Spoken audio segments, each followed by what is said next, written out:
अवधूत चिंतन श्री गुरुदेव दत्त श्री स्वामी महाराज की जय. सर्वांना श्री स्वामी समर्थ. तर आज आपण घेऊन आलेलो आहोत की संकट निवारण उपाय व उपासना अशा कोणत्या आहेत की ज्या केल्यानंतर आपल्याला आपल्या आयुष्यामध्ये फरक पडतो किंवा संकट येतात पण त्याचा त्रास कमी होतो. त्याच्या संदर्भात आज मी तुम्हाला सांगणार आहे. तर सर्वात महत्त्वाची गोष्ट, आपण जेव्हा देवपूजा करतो आणि स्वामींना अष्टगंध लावतो, चंदन लावतो, त्याच्यानंतर आपण काय करायचं, स्वामींचं नाव घ्यायचं, श्री स्वामी समर्थ करायचं आणि आपण जे स्वामींना पूजा करताना अष्टगंध लावलेला असतो तोच आपण आपल्या पण कपाळाला लावायचा. असं तुम्ही करू शकता. देवपूजा करताना हा एक उपाय आहे, ह्यानं पण खूप फरक पडतो तुम्हाला.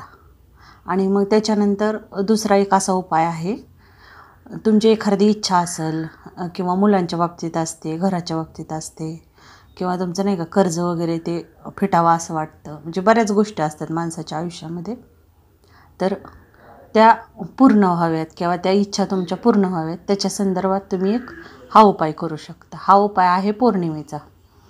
तर 21 पौर्णिमांना तुम्ही संकल्प सोडून स्वामींच्या नावे पौर्णिमेचा उपवास करायचा. म्हणजे तुम्ही निराहार करा असं नाही, तुम्ही फळं घ्या, खिचडी खावा किंवा वरईचा भात खा, चालतो पौर्णिमेला. तर तुम्ही हे खाऊन पौर्णिमेचा उपवास दिवसभर करायचा आणि संध्याकाळी स्वामींच्या पुढे प्रसाद काहीतरी गोड बनवून आपण संध्याकाळी उपवास सोडायचा. तर हे करायचं. हे केल्याच्यानंतर पण तुम्हाला बघा 21 पौर्णिमेपर्यंत बराचसा फरक जाणवेल. आणि त्या दिवशी शक्यतो तुम्हाला जमल्यास तुमच्या आजूबाजूला मठ असेल किंवा स्वामींचं केंद्र असेल किंवा दत्त महाराजाचं मंदिर असेल, कुठलंही एक असेल, तर तुम्ही तिथे जाऊन नमस्कार करून या, स्वामींना भेटून या, त्यांचं नामस्मरण करा. हे केल्यानंतर हे बघा तुम्हाला बऱ्यापैकी फरक जाणवेल. आणि तिसरा उपाय आहे की जर गुरुवारी, म्हणजे जर समजा ह्या 3 ते 4 उपायापैकी तुम्ही कुठलाही एक करू शकता. असं नाही आहे की तुम्ही सगळे करा. तुम्ही अष्टगंध तर लावू शकता, त्याला काही जास्त वेळ लागत नाही किंवा प्रॉब्लेम नाही येत. आणि पौर्णिमा पण एका महिन्यातून एकदाच येते, त्यामुळं त्या पण उपवासाचा काही तुम्हाला त्रास नाही होऊ शकत. आणि तिसरा उपाय आहे की गुरुवार. तर दर गुरुवारीनं तुम्हाला जमल्यास स्वामी सारामृताचं एक पारायण करायचं. आपलं 21 अध्यायांचं स्वामी समर्थांचं छोटंसं पुस्तक भेटतं. आता देवाच्या वस्तू भेटतात, तिथं भेटतं किंवा केंद्रात भेटतं. सारामृत असते, सगळ्यांना माहिती आहे आता बऱ्यापैकी. तर त्याचं तुम्ही एक पारायण करायचं, म्हणजे जर गुरुवारी. असं काही नाही की म्हणजे संकल्प करूनच करा किंवा काही नाही, तुम्हाला वेळ असेल, इच्छा असेल, त्या दिवशी तुम्ही ते करू शकता.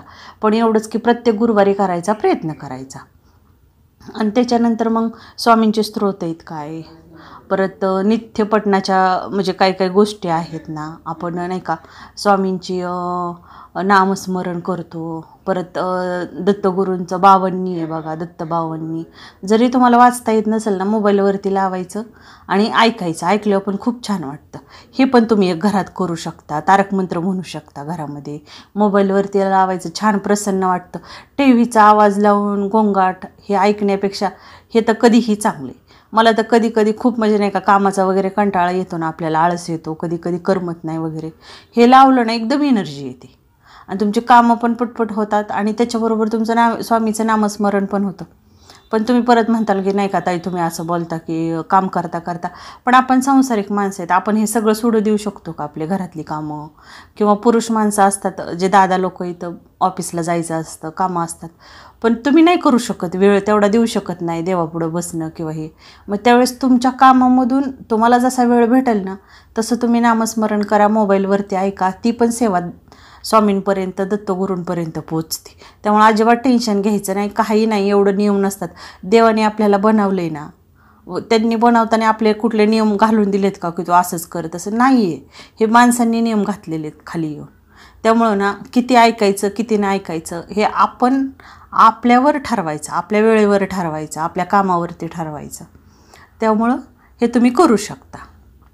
आणि सगळ्यात सोपा तर उपाय म्हणते स्वामी समर्थांचा जप. तुम्ही चालता उठता बसता अक्षरशः कुणाला डिस्टर्ब न होता मनातली मनात करू शकता. श्री स्वामी समर्थ, श्री स्वामी समर्थ. किती वेळ लागतो? काहीच वेळ लागत नाही आणि कुणाला डिस्टर्ब होत नाही. आपलं आपण त्यांच्याबरोबर आपलं कनेक्शन चालू राहतं. मग हे आहे. पण ज्यांना समजा जास्त अडचणी आहेत, खूपच प्रॉब्लेम आहेत, त्या लोकांनी हा उपाय करून बघायला काय हरकत नाही. तुम्हाला जर माझे व्हिडिओ आवडत असतील, माझी सोपी स्वामी सेवा जर आवडत असेल तर चॅनलला नक्की सबस्क्राईब करा. सर्वांना श्री स्वामी समर्थ.